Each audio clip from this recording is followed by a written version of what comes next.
समान नागरिक संहिता उत्तराखंड 2024 अधिनियम के राज्य में क्रियान्वयन के लिए सेवानिवृत्त IAS शत्रुघ्न सिंह की अध्यक्षता में बनाई गई नियमावली और क्रियान्वयन समिति ने शुक्रवार को सचिवालय में मुख्यमंत्री पुष्कर सिंह धामी को नियमावली का ड्राफ्ट सौंपा। इस अवसर पर समिति के अध्यक्ष सेवानिवृत्त IAS शत्रुघ्न सिंह, सदस्य सामाजिक कार्यकर्ता मनु गौड़, दून विश्वविद्यालय की कुलपति प्रोफेसर सुरेखा गंगवाल, अपर पुलिस महानिदेशक अमित सिन्हा और स्थानिक आयुक्त अजय मिश्रा मौजूद थे। समिति द्वारा समान नागरिक संहिता उत्तराखंड 2024 अधिनियम की नियमावली का ड्राफ्ट सौंपे जाने के बाद मुख्यमंत्री पुष्कर सिंह धामी ने कहा कि 2022 में प्रदेश में नई सरकार बनने के बाद हमने मंत्रिमंडल की पहली बैठक में निर्णय लिया कि प्रदेश में समान नागरिक संहिता को लागू करने के लिए एक विशेषज्ञ समिति का गठन करेंगे। सेवानिवृत्त न्यायाधीश रंजना प्रकाश देसाई की अध्यक्षता में विशेषज्ञ समिति बनाई गई। कमेटी के रिपोर्ट सौंपने के बाद 7 फरवरी 2024 को राज्य विधानसभा में पारित किया गया। उत्तराखंड समान नागरिक संहिता विधेयक 2024 पर महामहिम राष्ट्रपति की सहमति के बाद 12 मार्च 2024 को समान नागरिक संहिता उत्तराखंड 2024 अधिनियम पारित हुआ। मुख्यमंत्री ने कहा कि राज्य सरकार द्वारा समान नागरिक संहिता अधिनियम की नियमावली आज सौंपी गई है। इस नियमावली में मुख्य रूप से 4 भाग है, जिसमें विवाह एवं विवाह विच्छेद, लिव इन रिलेशनशिप, जन्म एवं मृत्यु पंजीकरण तथा उत्तराधिकार संबंधी नियमों के पंजीकरण संबंधी प्रक्रियाएं उल्लिखित है। उन्होंने कहा कि जल्द ही मंत्रिमंडल की बैठक में इस अधिनियम को राज्य में प्रभावी रूप से लागू करने के लिए तिथि तय की जाएगी। इसके लिए अधिकारियों और कर्मचारियों को प्रशिक्षण भी दिया जाएगा। जन सामान्य की सुलभता के दृष्टिगत इस समान नागरिक संहिता के लिए एक पोर्टल तथा मोबाइल ऐप भी तैयार किया गया है, जिससे कि पंजीकरण, अपील आदि की समस्त सुविधाएं जन सामान्य को ऑनलाइन माध्यम से सुलभ हो सके। उन्होंने कहा कि देवभूमि उत्तराखंड में सबको समान रूप से न्याय मिले। महिलाओं के सशक्तिकरण और सुरक्षा को ध्यान में रखते हुए विधेयक बना है।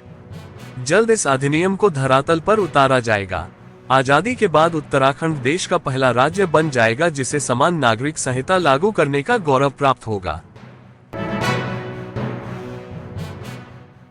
सबसे पहले तो आप सभी का मैं स्वागत करता हूँ।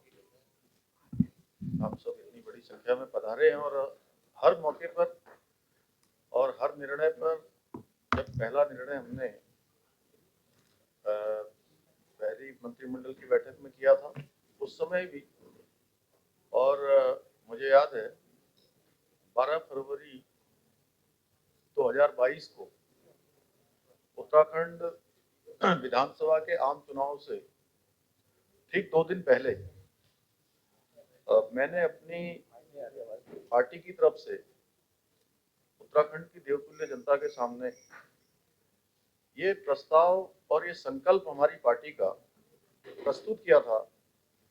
कि नई सरकार के गठन होते ही हमारी सरकार सबसे पहला निर्णय समान नागरिक संहिता को राज्य के अंदर लागू करने और विधेयक के रूप में लाने के लिए हम पहला निर्णय लेंगे। और उत्तराखंड की देवतुल्य जनता का मैं आभारी हूं। अगर मुझसे बार बार अनेक स्थानों पर मैं जाता हूं तो वहां मुझे सबसे पहले लोग पूछते हैं कि आप इसका श्रेय किसको देते हैं, तो मैं कहता हूं कि ये श्रेय देवभूमि उत्तराखंड की देवतुल्य जनता को है, क्योंकि उन्होंने हमको सरकार में आने का मौका दिया और हमारे संकल्प को पूरा करने के लिए उन्होंने अपना बहुमत दिया, अपना आशीर्वाद दिया। और एक मिथक भी उत्तराखंड राज्य के अंदर जो बना हुआ था, उस मिथक को भी तोड़ने का काम देवभूमि उत्तराखंड की जनता ने किया कि हर बार के चुनाव में यहाँ सरकार परिवर्तित हो जाती थी। पहली बार 22 सालों में राज्य स्थापना के बाद पहला आम चुनाव ऐसा था जिस चुनाव में लगातार पहले जो सरकार थी उसी सरकार को दोबारा काम करने का अवसर प्रदान किया और एक इतिहास देवभूमि उत्तराखंड की जनता ने बना दिया। एक जो परिपाटी थी वो परिपाटी को बदल दिया और हमने भी जो संकल्प लिया था, देवभूमि ने जिस काम के लिए हमको मौका दिया था, हमने वो काम सबसे पहले ही कैबिनेट में यही निर्णय लिया कि हम इसको लागू करने के लिए एक विशेषज्ञ समिति की कमेटी बनाएंगे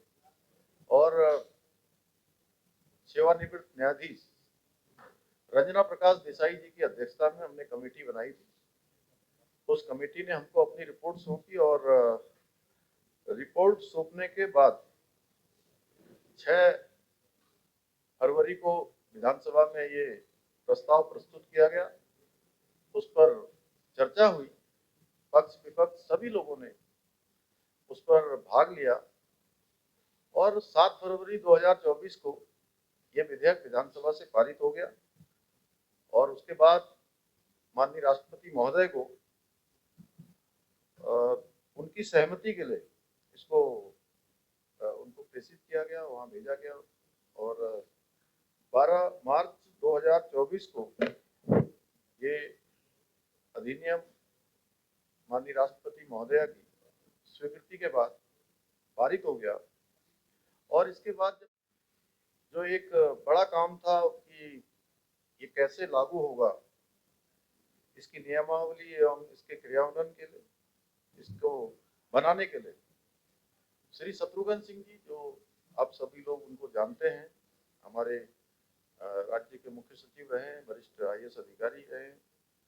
तो उनके अध्यक्षता में एक कमेटी का गठन किया गया। उस कमेटी के साथ अन्य लोग भी सम्मिलित हुए और सरकार के विभिन्न विभागों के लोगों ने, और मनु गौड़ जी, सुरेखा डंगवाल जी, जो हमारे पहले की जो ड्राफ्ट बनाने वाली कमेटी थी, उनके मेंबरों ने भी इसमें अपनी सेवाएं दी। इसके साथ साथ हमारे अधिकारीगणों ने भी, हमारे कर्मचारियों ने, अनेक विद्यार्थियों ने भी, जिनको आप देख रहे होंगे, क्योंकि यहाँ पर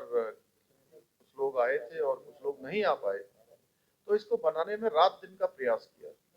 अथक प्रयास करने के बाद आज ये 18 अक्टूबर को ये नियमावली आप सबके सामने ही हम लोगों को मिल गई है, दे दी है उन्होंने, सरकार को मिल गई है। और इस नियमावली में मुख्य रूप से 4 भाग हैं, जिसमें विवाह है एवं विवाह विच्छेद, लिव इन रिलेशनशिप, जन्म एवं मृत्यु पंजीकरण और उत्तराधिकार संबंधी नियमों के पंजीकरण संबंधी जो प्रक्रियाएं हैं उल्लेखित हैं इसमें। और जल्दी ही हम इसमें मंत्रिमंडल की बैठक करेंगे और मंत्रिमंडल की बैठक में ये तय करेंगे कि हमारी क्या तिथि होगी और इस एक्ट को प्रभावी रूप से लागू करने के लिए हमें हमारे जो अधिकारीगण हैं, कर्मचारीगण हैं, उनको ट्रेनिंग की भी आवश्यकता होगी, प्रशिक्षण की भी आवश्यकता होगी, क्योंकि एक बड़ा काम है और सीधे सीधे हजारों लोग इस काम को क्रियान्वित करने में आगे काम करेंगे और वो हम जल्दी निर्णय लेंगे। और ये सब हम जो जन सामान्य है उनको तमाम कामों के लिए, जो आज अनेक दफ्तरों में जाना पड़ता है, उनको दफ्तरों में नहीं जाना पड़ेगा, उनको आसानी से घर बैठे ऐप के माध्यम से सारी सुविधाएं उनको प्राप्त होंगी, ऑनलाइन माध्यम से प्राप्त होंगी। और इसके लिए एक मोबाइल ऐप भी तैयार किया गया है, उसको भी जल्दी में चलन में लाएंगे। कुल मिलाकर यह है कि ये जैसा विधेयक जिस दिन पारित हुआ था उस दिन भी मैंने कहा था, आज फिर कह रहा हूँ कि सबको समानता मिले, सबको एक समान न्याय मिले और विशेषकर हमारी जो महिलाएं हैं उनके सशक्तिकरण की और सुरक्षा के लिए, दोनों को विशेष रूप से ध्यान में रख के ये विधेयक बना है और जल्द ही ये विधेयक कार्य रूप में, क्रियान्वयन में आने वाला है। तो आप सबका, क्योंकि लगातार आप सब लोग